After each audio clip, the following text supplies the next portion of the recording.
Circadian rhythms. The clock that hears the moon. There's a clock inside you.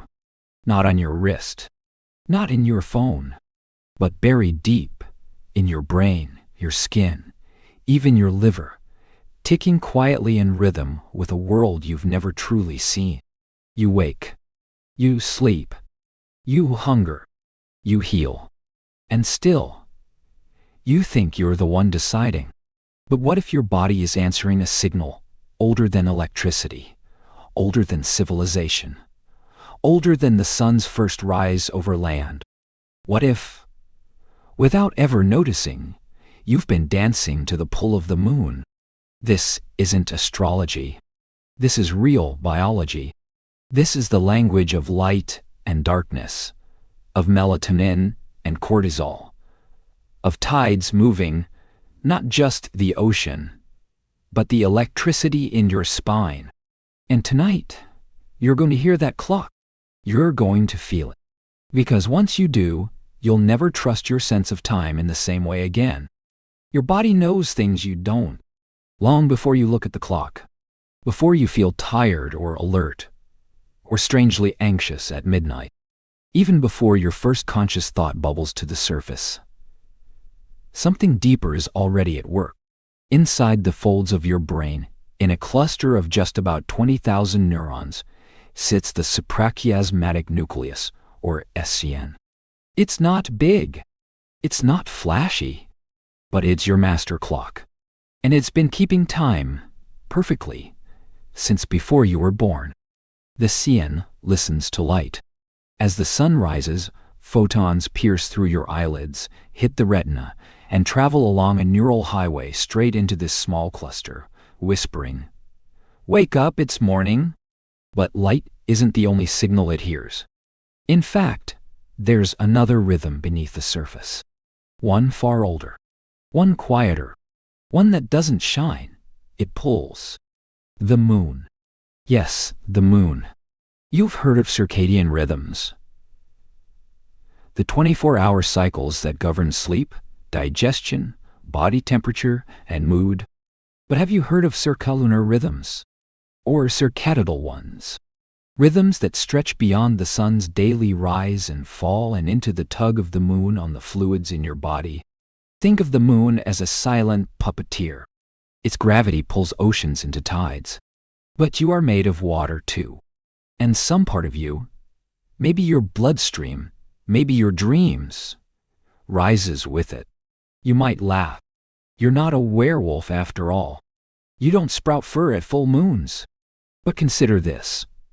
Hospital admissions spike on full moons. So do crime rates. So do sleep disturbances, even in rooms with no windows. Newborns come in waves. Surgeons say surgeries go worse. The data isn't always neat, but it's persistent. Something is happening. Something quiet. Something you feel, but can't name. The CN doesn't work alone. All over your body, in your heart, your liver, your gut, live peripheral clocks, each ticking to their own version of time. And unlike the master clock in your head, these clocks can be reset by other cues. Like food, like temperature, or maybe, like the moon. Imagine this. You live in a cave. No sun, no clocks. Just your body and the darkness. You'd still sleep. You'd still wake. Because your circadian rhythm is endogenous. It comes from within. But left in perfect darkness, it drifts. It doesn't stay exactly 24 hours. Some days it's a little longer. Some a little shorter. You begin to lose your tether to the outside world. But what if something else was keeping you in sync? Something subtle. Something ancient. A rhythm not of light, but of pull.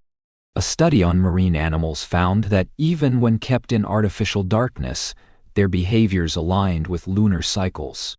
Oysters open and close their shells in tune with the tides, even when far from any coast. Humans? We're harder to test. But the whisper is there. Have you ever woken up at 3:47 a.m. for no reason? Again and again, as if something unseen was calling you.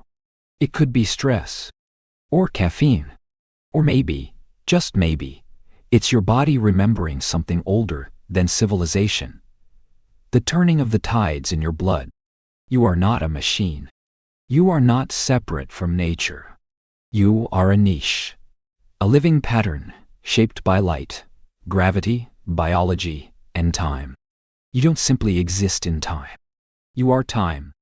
And as your master clock ticks on, another begins to stir in the background. One tuned not to the rising sun, but to the silent silvery orbit above your head. What happens when those rhythms fall out of sync? When the moon and the sun pull you in different directions? Your body wants harmony. Every cell, every hormone, every breath. It craves rhythm. Like a symphony orchestra, each section must stay in tune. The violins can't race ahead while the cellos lag behind. The flutes can't sleep while the drums scream. But what happens when the conductor falters? You live in a world of artificial light. Blue screens. Night shifts. 2 a.m. snacks. Days that start in darkness and end in glare. You force your body to obey the clock on the wall. But your biology still listens to the sun. And maybe to the moon. And so, your circadian rhythm, your internal clock, begins to splinter. Jet lag is the simplest example. Fly from New York to Tokyo, and your body doesn't care that it's morning. It still thinks it's midnight. You feel heavy, disoriented. Your stomach rejects food. Your thoughts get foggy. But you don't need to fly to feel this. Roll your phone under the covers at midnight. Keep fluorescent lights on after sunset. Eat dinner at 11 p.m. Sleep through the morning. Each act is a tiny shift in time, a microscopic form of jet lag, as your internal clocks fall out of sync with each other. And when they desynchronize, strange things happen. You might sleep but not rest. You might wake but still feel tired. You might eat but never feel full. You might find yourself anxious for no reason, depressed with no event, restless without cause, because your master clock is no longer guiding the rest. Your peripheral clocks, in your liver, your gut, your pancreas, have gone rogue, each running on its own beat, like musicians playing out of sync. This mismatch is called circadian misalignment. It doesn't just make you tired. It alters your metabolism. It increases your risk of diabetes, heart disease, obesity, and cancer. It affects your cognition, your memory, your decision-making, even your immune system.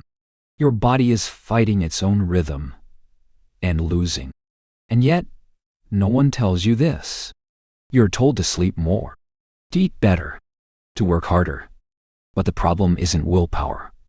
It's timing. It's as if you're planting seeds in winter and wondering why they don't bloom. You are a temporal creature. You live through time. But, more importantly, you are shaped by time. And when you force your life out of sync with the natural cycles of day and night, of light and darkness, of work and rest, your body begins to forget how to heal. And still, something deeper stirs. Something even older than the circadian cycle. Because while the sun guides your wakefulness, the moon seems to reach for something softer. Something emotional. Something cellular. Studies suggest your sleep may be lighter during full moons, not just because of the light, but because of something else. Something gravitational. Melatonin, the hormone that lulls you into sleep, tends to decrease during full moons, even when the moon's light is blocked. Your body feels the pull, even if your eyes don't. It's like a whisper behind the noise of the day. A second clock, ticking in shadow. Two rhythms. One pulling you forward with the sunrise. One pulling you sideways in tides. When they align, you feel at peace, rested, clear, Aye. But when they drift apart, you fragment. Some nights you lie awake, not because you're worried, not because you're hungry, not even because you're stimulated, but because something is off. Not wrong. Just out of rhythm. Like music with the beat in the wrong place. And here's the quiet truth. Modern life is a rhythm war. And your body is the battlefield. So how do you find your way back? How do you remember the beat you were born to? That journey begins with light. You don't just see light. You absorb it. You translate it. You listen to it. Every morning when sunlight spills across your face, your body begins a transformation. Your pupils shrink. Your blood pressure rises. Cortisol, the hormone that prepares you for action, surges through your bloodstream like an ancient trumpet call. The day has begun. But it's not just your eyes that notice. Every clock in your body adjusts itself, as if nodding in agreement. Yes, now we begin. Light is not just illumination. It is information. The cells in your retina contain specialized receptors. Not for color, not for shape, but for circadian entrainment. These are the intrinsically photosensitive retinal ganglion cells, or EPRCA. They don't help you see, they help you sing. They detect blue light, especially in the 460, 480 nanometer range, the same range emitted by the morning sun. When these cells are activated, they send a message to the suprachiasmatic nucleus. Adjust the clock. It's daytime. And with that single message, your body recalibrates. Digestion prepares for food. The liver begins detoxifying. Your mood stabilizes. Your alertness sharpens. But timing is everything. If you get bright light too late in the day, or worse, in the middle of the night, your clock gets confused. The rhythm shifts. Your body begins thinking night is day. Sleep delays. Hormones misfire. And slowly, invisibly, your system drifts out of tune. You become tired at noon and wired at midnight. You crave sugar, not because you're weak, but because your energy cycle is misaligned. You feel anxious, not because life is worse, but because your nervous system is running on a broken schedule. And all of it began with the wrong light at the wrong time. But here's the beautiful part. It's reversible. You can teach your body the rhythm again, not through force, not through medication, but through ritual, through light. Morning light, bright, natural sunlight within the first hour of waking, is the most powerful signal you can give your clock. It's like pressing the reset button on every organ. 10 minutes is enough. 30 is better. Go outside. Let it hit your eyes. No sunglasses, no window pane. Just pure, biological contact. Evening darkness is equally important. Dim your lights after sunset. Use warm tones. Avoid screens. Let your body fall into shadow. Let melatonin rise like a tide in your bloodstream. Darkness is not the absence of light. It is a message. Rest now. Turn inward. Let go. And if you can create this pattern, light in the morning, darkness at night, your body begins to remember not just the circadian rhythm, but something older, something deeper. Because light and darkness don't just speak to your sleep, they speak to your emotions. Studies show that light can treat depression. Not metaphorical light, literal photons.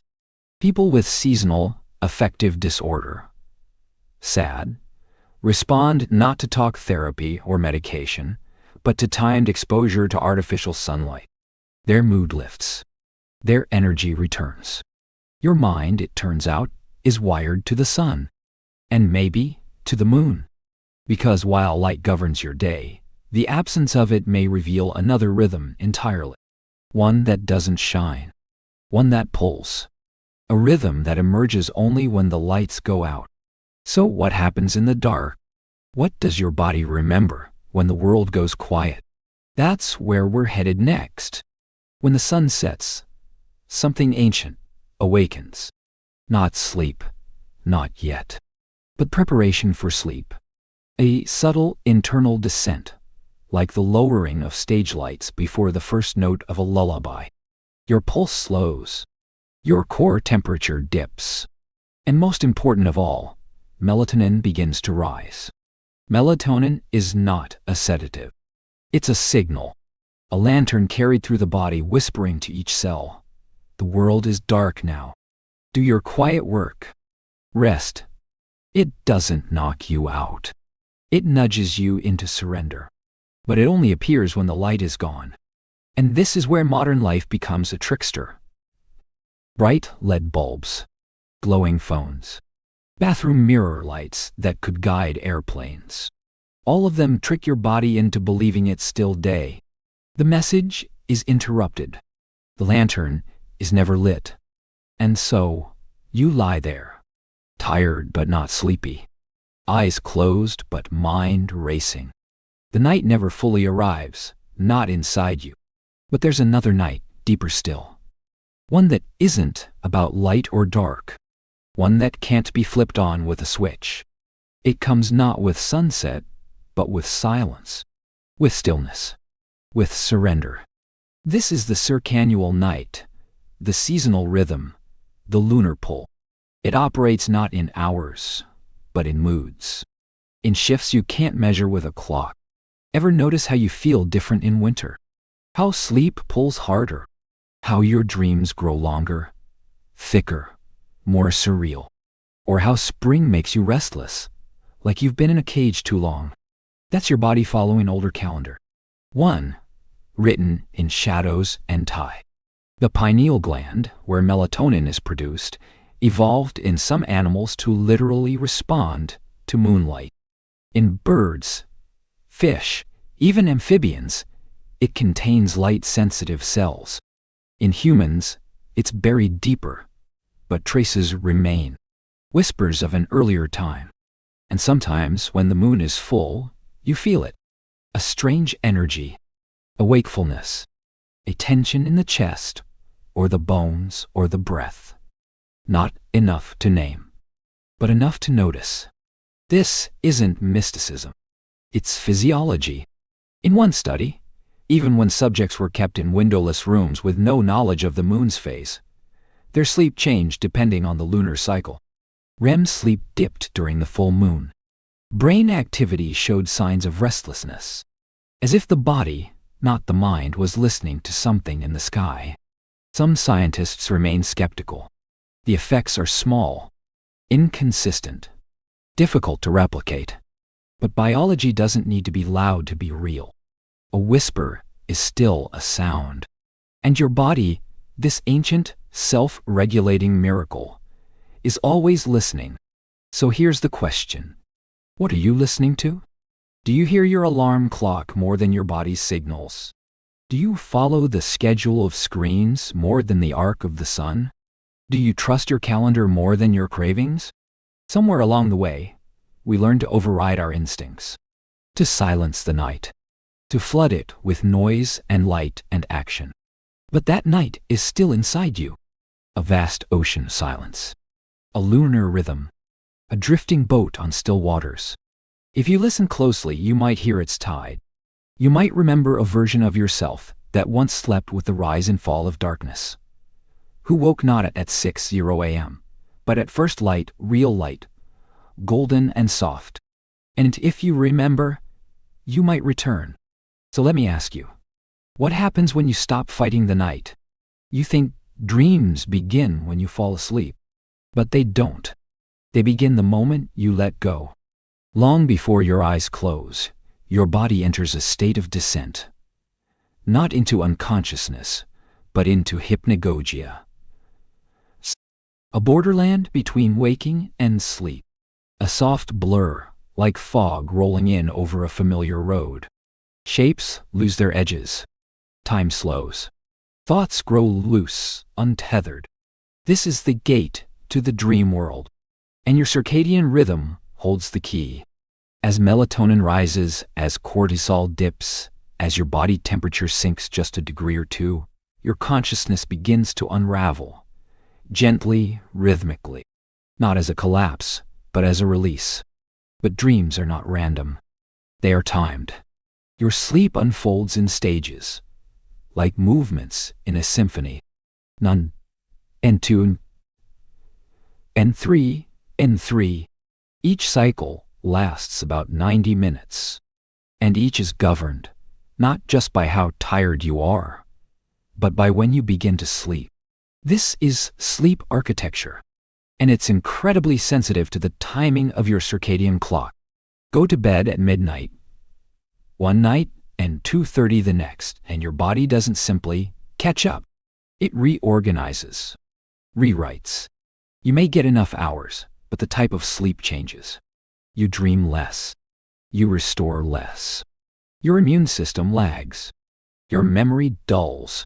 Because sleep is not a container. It's a sequence.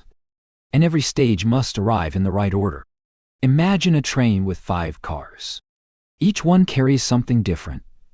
Rest, memory, emotion, learning, repair, party. Miss the first car, and you can't just jump into the third. The entire train leaves the station without you. This is why consistency matters more than quantity. Sleep at the same time, wake at the same time, and your train always arrives. But there's something else. Something strange. Something beautiful. Your dreams don't follow the clock on the wall. They follow internal time. They emerge from the conversation between your circadian rhythm and something more fluid. Your ultradian rhythm, the smaller cycles within your sleep. And just like the tide, they rise and fall. REM sleep, where most vivid dreaming occurs, gets longer as the night progresses. The first cycle might offer only 5 minutes of IM, but by the 4th or 5th cycle, 45 minutes, a whole miniature world, a journey, a life. So if you wake too early, you miss the richest dream. And if your circadian rhythm is off, if you sleep too late or in fits or in shifting patterns, your dreams fragment. They stutter. They fail to finish their stories. Your brain never gets to clean the stage. This affects more than imagination. It affects mental health. REM sleep is where emotional processing happens. It's where the brain reruns memories, stripping away the fear, the sting, the sharpness. It's therapy, performed by your own neurons. Miss it, and anxiety increases. Depression deepens. Trauma lingers. But honor it, and you heal in the dark. Dreams, in this way, are not escapes. They are messages. Maps, DIT. Internal weather systems shaped by how you live. When you sleep, how closely your life follows the sun, the moon, and the silence in between. And sometimes, you dream things you don't remember, but your body does. Have you ever woken up and felt changed? Calm or heavy or strangely motivated, without knowing why? That's your dream speaking in a language older than words. And maybe, just maybe, it's speaking with the rhythm of the moon. Because lunar cycles influence not just sleep, but dream content. In small, quiet studies, researchers found people reporting more vivid, surreal, emotionally charged dreams during the full moon. Even in sleep labs. Even when unaware of the phase. Not all scientists agree. But then again, science doesn't always explain experience. And your body remembers things long before your mind can. So the question remains, what dreams are you losing by sleeping out of time? What stories are you cutting short? And soon, your life will feel less like a struggle and more like a flow. Next, we'll explore what happens when this rhythm isn't just off, but broken. When life itself shatters the clock. Through trauma, shift work, insomnia, or deep emotional rupture. There are moments when time disappears. After heartbreak, after loss, in depression, during illness. in the fluorescent middle of a night shift. You look at the clock, but it means nothing. You eat when you're not hungry. You sleep at noon and wake in darkness. Time becomes a fog, shapeless, heavy. This is what happens when your circadian rhythm collapses. And it's more common than you think. Trauma can break your clock. Emotional trauma, physical trauma, both fracture the system that keeps your internal time aligned. The hypothalamic pituitary adrenal axis, your stress response, becomes hyperactive. Cortisol floods your system, not in rhythm, but in chaos. Your sleep-wake cycle fragments. You wake at 3 a.m. for no reason. Or you sleep for 12 hours and still feel exhausted. Your dreams turn to static. Your hunger cues vanish. Your energy graph becomes a scatterplot. And you feel adrift. But the most frightening part isn't the tiredness. It's the loss of rhythm. You don't know when to begin, when to rest, when to feel. You're no longer moving with the world. You're watching it move without you. This is called circadian desynchronization. It's not just a mood. It's a condition. It affects shift workers, night nurses, emergency responders, people recovering from trauma, those with chronic illness or bipolar disorder or PTSD. Their body clocks go out of sync, not just with the sun, but with each other. Internal clocks that used to chime in harmony now ring at random. And yet, society doesn't notice. You're told to sleep better, to manage your time, as if it were a discipline problem. But it's not. It's a biological fracture.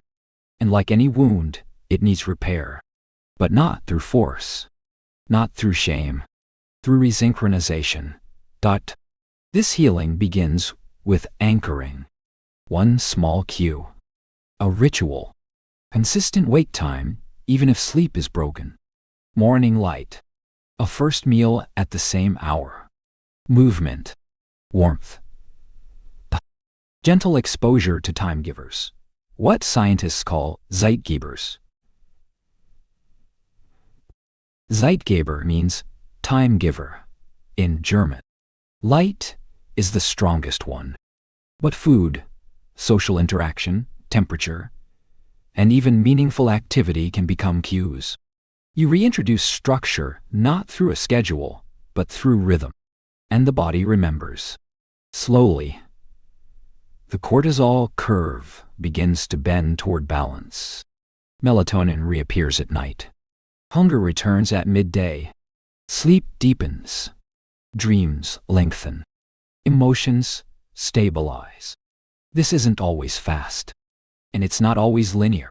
For people with severe circadian disruption, like delayed sleep phase disorder or non-24-hour sleep-wake disorder, recovery requires intense intervention. Light therapy, chronotherapy, sometimes melatonin or medication. But the principle is the same.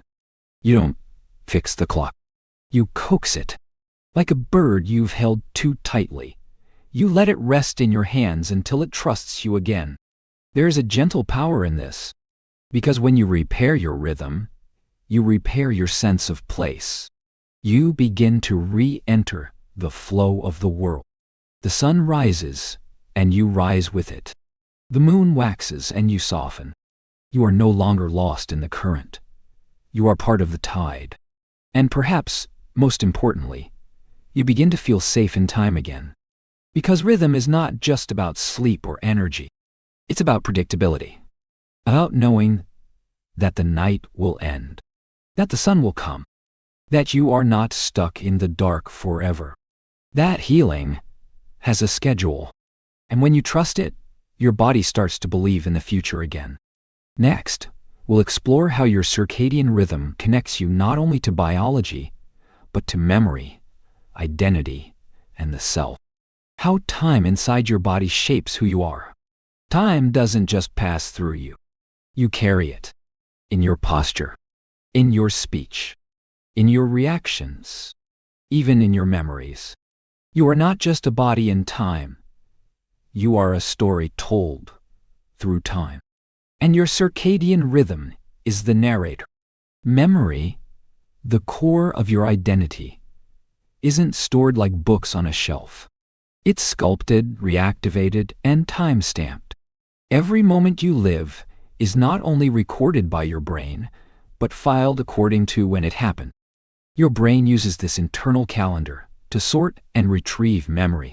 Just as files on your computer have timestamps, your thoughts, impressions, and experiences are organized by their temporal context. And guess who manages the clock? Your suprachiasmatic nucleus, the same little cluster of neurons in your brain that aligns your sleep and wake cycle, is deeply involved in the regulation of memory consolidation, especially episodic memory, the kind that lets you remember what happened, where, and when. When your circadian rhythm is stable, your brain knows when to store memories, when to replay them, and when to let them fade. But when your rhythm is broken, that's when things get blurry. Have you ever had a time in your life that feels like a fog? Maybe during an illness, a breakup, a season of insomnia. You were awake technically, but afterward, it's as if the memories didn't stick. Time slid by like water. Days bled into each other. You can't recall what happened when. This is not just emotional. It's biological. Memory consolidation, the process by which short-term memories become long-term ones, happens in rhythm, mostly during deep sleep and REM sleep, both of which are structured by your circadian timing. If you miss the proper sleep stages, or if they occur at the wrong times, your brain doesn't integrate your experiences the same way. You still live through them, but you don't keep them. It's like writing a journal entry on a paper that dissolves in water. This connection goes deeper. Neurogenesis, the birth of new neurons in the hippocampus, a brain region crucial for memory, is also governed by circadian rhythms. When those rhythms are stable, new neurons grow. When they're disrupted, growth stalls. You not only lose memories, you lose the brain's ability to make more. And so, memory, identity, and time become a trinity. Disrupt one, and the others ripple. People with circadian rhythm disorders often report not just fatigue, but a disconnection from self, a sense that they're not in their life, that their thoughts feel detached, their past feels distant, their future feels unreachable. That's not a personality flaw. That's the biology of temporal dysregulation. But here's the quiet hope. When rhythm returns, so does clarity. Sleep deepens. Brain waves stabilize. Memories begin to stitch back together. You start to feel located again, in your body, in your days, in your story. You remember what you felt. You remember who you were. And that becomes who you are. Time, in this sense, is not something you watch. It's something you become.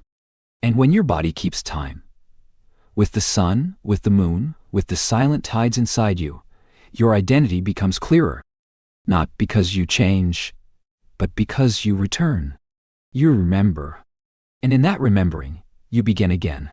In the next chapter, we'll go further outward, from the personal to the collective, to explore how human societies have evolved around these rhythms and how modern life has overwritten them. Before clocks, there was light. Before calendars, there were shadows, drifting across the dirt, climbing down temple walls, stretching long over desert plains.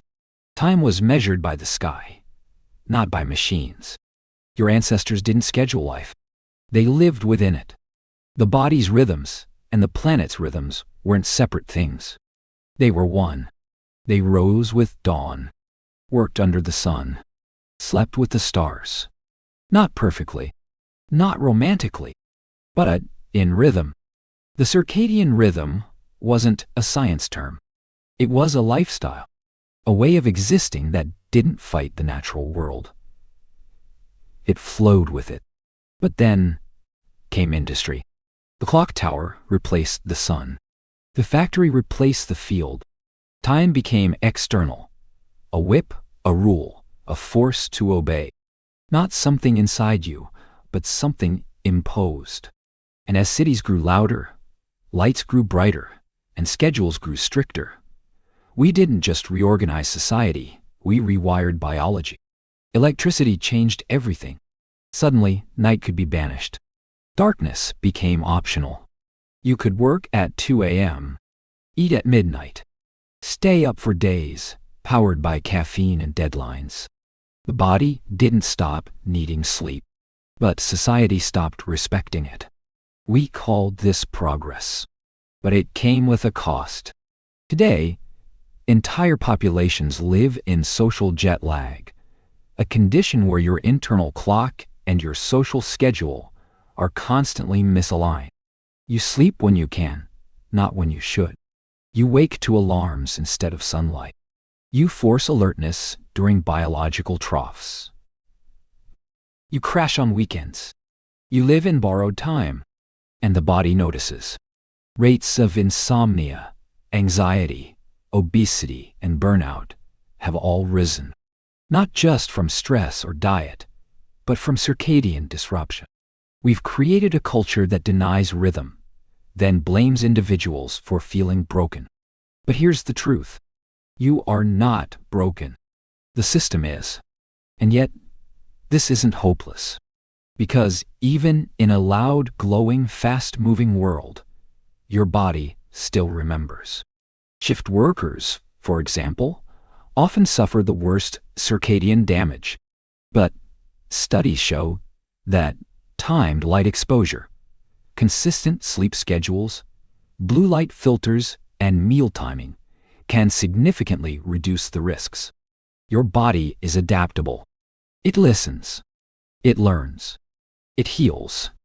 And more than that, it teaches. Because when you live in sync with your rhythm, you send out a signal to your family, your coworkers, your children, your community. You become a living counterpoint to the chaos. Imagine a society where school started later to match teenage circadian rhythms, where shift workers had built-in recovery days, where urban lighting respected the night, where hospitals scheduled surgeries according to circadian science, something already proven to improve outcomes. This isn't fantasy. It's biology waiting to be heard. Because civilization forgot the sun. But we don't have to. We can design a world not against time, but with it. A world where technology supports biology, where health means alignment, where success means rhythm, where progress doesn't mean forgetting the moon. So next, we'll return inward one last time, to the final rhythm, the one that outlasts even sleep, even memory, even society. The rhythm of stillness, quiet pulse that remains when all the clocks stop ticking. There's a rhythm deeper than heartbeat, deeper than breath, deeper than sleep. It doesn't pulse or cycle or rise. It simply is. Stillness, not the absence of movement, but the presence of alignment. A moment when all the clocks in your body, cellular, hormonal, emotional, tick together, quietly, without struggle. Have you felt it? Maybe once, under a canopy of stars, or in a dark room after a long cry, or at the edge of sleep, not quite dreaming, not quite awake. That moment when your body, your thoughts, your memories all slow and dissolve. This is the final rhythm, not of time passing, but of time pausing. It happens in deep sleep, in meditation, in grief, in awe. It's not a biological cycle, it's a state, a temporary suspension of time's arrow. The mind loosens its grip on past and future, and what remains is pure presence. But even this stillness is shaped by rhythm. You can't force it. You must arrive at it, slowly, gently, by moving through all the others. Light and dark, rise and fall, Wake and dream. Thought and breath. Tension and release. This rhythm of stillness waits at the bottom of the waveform, where the scene curve dips low, like a tide pulling back to reveal the ocean floor. And here's the paradox. You are most yourself when you forget yourself. Most alive when your thoughts grow quiet. Most in time when you stop trying to manage it. Your circadian rhythm, with all its complexity, its elegance, its science, is not a cage. It's a gateway, a path to freedom through structure. A map not just of sleep or energy, but of meaning. And the final destination is not productivity. It's not optimization. It's not even health. It's peace. Not as a goal, but as a rhythm, one that rises from inside your biology and resonates outward into your days, your relationships, your choices. So the next time you feel tired, don't ask, "What's wrong with me?" Ask instead, "What rhythm have I forgotten?" And then, listen. Go outside in the morning. Let the sunlight find your skin. Eat slowly. Breathe deeply. Dim the lights as night falls. Sleep when the body asks. Wake when the light returns. Move with the tide. Return to the pattern. Let yourself become a creature of rhythm, not resistance. Because you are not separate from the world. You are not against the moon. You are a moonlit wave, a rhythm wrapped in skin, a clock that hears the stars. You were born on time, and you can return to it, not by force, but by remembering. Next, in our final chapter, we'll bring it all together, the science, the stillness, the moonlight, to explore how to live a rhythmic life in a chaotic world, and how, maybe, to fall asleep, knowing the tide will carry you home. You've made it through the waveform. From light to dark, wake to sleep, mind to memory. Now we fall into the quietest place. The end of the beat. The soft exhale after a lifetime of holding. This isn't a collapse of failure. It's the collapse of resistance. You've spent years fighting time, rushing, forcing, waking up too early, sleeping too late, blaming yourself for tiredness, distrusting your cravings, overriding your rhythms with alarms, plans, and blue-lit screens. But your body was never broken. It was just unheard. Now, we stop. Now, we listen. There is no schedule to meet here. No productivity to chase. There is only the hum of your internal tide, and it is softer than you imagine. It moves not in hours, but in trust. You trust that the sun will rise. You trust that night will come. You trust that your body knows when to sleep, when to wake, when to grieve, when to rebuild.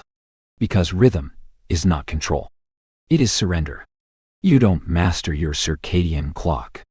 You partner with it. You lean into its wisdom, the way birds lean into wind. The way waves follow the moon without questioning why. And maybe that's all this life is. Not a task to finish, but a rhythm to feel. One day, you will sleep for the last time. Not because something broke, but because the rhythm ended. The waveform flattened. The tide went still. But until then, you live inside the music. Every yawn, a measure. Every blink, a beat. Every dream, a verse in your circadian song.